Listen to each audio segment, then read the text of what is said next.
CM చంద్రబాబుపై CPM జాతీయ నాయకులు మాజీ ఎమ్మెల్యే అబ్దుల్ గఫూర్ తీవ్ర స్థాయిలో ధ్వజమెత్తారు. చంద్రబాబుకు పోలవరం, అమరావతి తప్ప వేరే ధ్యాస లేదన్నారు. అమరావతి కోసం లక్షల కోట్లు అప్పులు తీసుకొస్తున్నారని, ఆ అప్పులన్నీ ఎవరు కట్టాలని ప్రశ్నించారు. ఒక ప్రాంతానికే ముఖ్యమంత్రిగా చంద్రబాబు వ్యవహరిస్తున్నారని మండిపడ్డారు. రాయలసీమలో రోడ్లు చాలా అధ్వానంగా ఉన్నాయన్నారు. త్వరలో పార్టీలకు అతీతంగా భారీ ఉద్యమాన్ని చేపడతామని తెలిపారు అబ్దుల్ గఫూర్. పోలవరము, అమరావతి తప్ప ఇంక వేరే అజెండాను లేదు చంద్రబాబు నాయుడికి. అమరావతి కోసం లక్షల కోట్లు తెస్తా అంటున్నాడు. ఎవరిని అబ్బా జాగిరా అదేమన్నా? దానికోసం నువ్వు తెచ్చే అప్పులని ఎవరు కట్టాలా? ప్రజలు కట్టాల్సిన పని లేదా? ఆ రకంగా ప్రజల డబ్బుతో ఇది వేదవతి ఇది ద్వారా పూర్తి చేస్తే ఈ ప్రాంతంలో కనీసం తాగడానికి నీళ్ళు దొరుకుతాయి. గుండ్రేవుల ప్రాజెక్ట్ పూర్తి చేస్తే ఈ ప్రాంతం అభివృద్ధి అవుతుంది. సో కోసిగి నుంచి కనుక ఆర్డీఎస్ కెనాల్ నీళ్ళు వస్తే వలసలను ఆగిపోతాయి.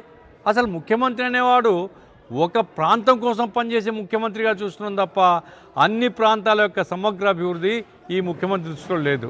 అమరావతి తక్షణం ప్రభుత్వం నిధులు కేటాయించాలా? నిధులు లేవు. ఈ రోడ్డు చూసినామండి, ఉదయం వచ్చేటప్పుడు హాస్పిటల్ నుంచి రోడ్డు ఏమన్నా రోడ్డా? ఆయన రోజు ఉపన్యాసం చెప్తాడు. చంద్రబాబుని అడుగుతున్నాను వచ్చి రోడ్డు చూడమని. చూడు నువ్వు ఎట్లా ఉన్నాయి రోడ్డు రాయలసీమలో. మరి ఉత్తమ మాటలు చెప్తే ఉపయోగం.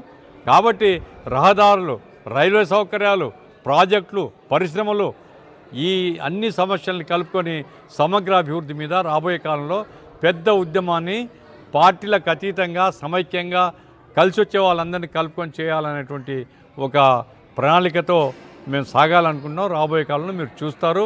ఏమైనా ప్రభుత్వం తక్షణం స్పందించాలా? 3 జోన్లు అంటున్నాడు. జోన్లు పెట్టుకో, మాకేం అభ్యంతరం లేదు. ఏ జోన్ పెట్టినా డబ్బులు లేని జోన్లు ఏం చేస్తారండి? మరొక మోసం అది. నువ్వు డబ్బులు కేటాయించు.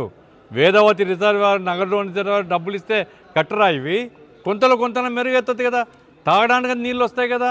అట్లాగే ఆర్డీఎస్ కెనాలు కర్ణాటక కొల్లగొట్టేస్తుంది. తుంగభద్ర మీద 2 లిఫ్ట్లు పెడుతున్నారు.